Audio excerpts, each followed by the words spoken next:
থেকে আমার তারকের জন্ম হয়েছিল, সেখান থেকে আমার মতুয়ারা হরিবোল বলতে শিখেছিল। এই লোহাগড়ার মাটিতে ওই তারকের জন্ম না হলে আমরা হয়তো হরিবোল বলতে যেতাম না, আমরা হয়তো এই জগতের বুকে নিরামৃত পেতাম না। আমার তারকে চাঁদের পূর্ণভূমি এই উপজেলার মাটিতে সমস্ত মতুয়ার মঙ্গল কামনা করে জয় হরিবোল, শান্তি হরি।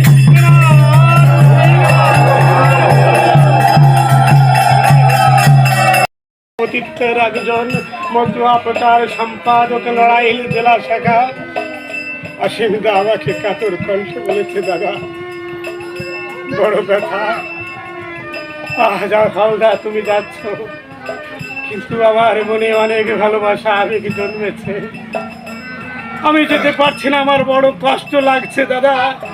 ও দাদা তুমি বলো, মতুয়া মিশন ভক্তের মাঝে আসে, আমার স্ত্রী জ্বর শয্যায় সজ্জিত নড়াইল হসপিটালে ছিল, তার কাছে ওই ভক্তদের কণ্ঠে ভক্তদের চরণ ধুলি নিয়ে জয় হরি বল বলে মতুয়া মিশনে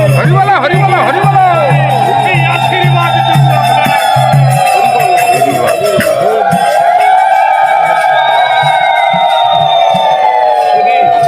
হরিভক্ত ভক্তা মায়েরা, আমি বারবার ছুটে গিয়েছি ওই রায় গ্রামের মাটিতে, দেখেছি ওই পাল বংশে একজন মানুষ বালক বয়সে পেরিয়ে যাওয়ার পর ওই অসীম পালের দুটি নয়ন পূর্ণ দেহটা যেন হরি কথা বলতে থাকে সর্বদাই।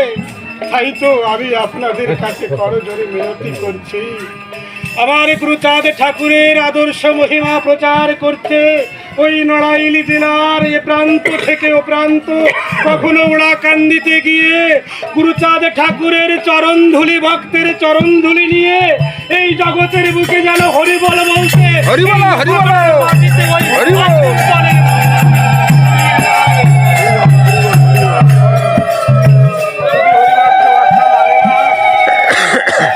আশীর্বাদ করুন।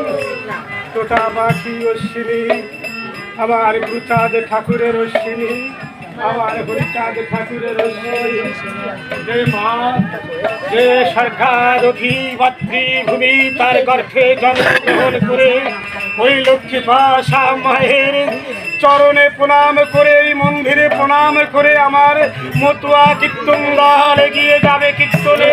সেখান থেকে আমার তারকের জন্ম হয়েছিল, সেখান থেকে আমার মতুয়ারা হরিবোল বলতে শিখেছিল। এই লোহাগড়ার মাটিতে ওই তারকের জন্ম না হলে আমরা হয়তো হরিবোল বলতে যেতাম না, আমরা হয়তো এই জগতের বুকে নিরামৃত পেতাম না। আমার তারকে চাঁদের পূর্ণভূমি এই উপজেলার মাটিতে সমস্ত মতুয়ার মঙ্গল কামনা করে জয় হরিবোল, শান্তি হরি।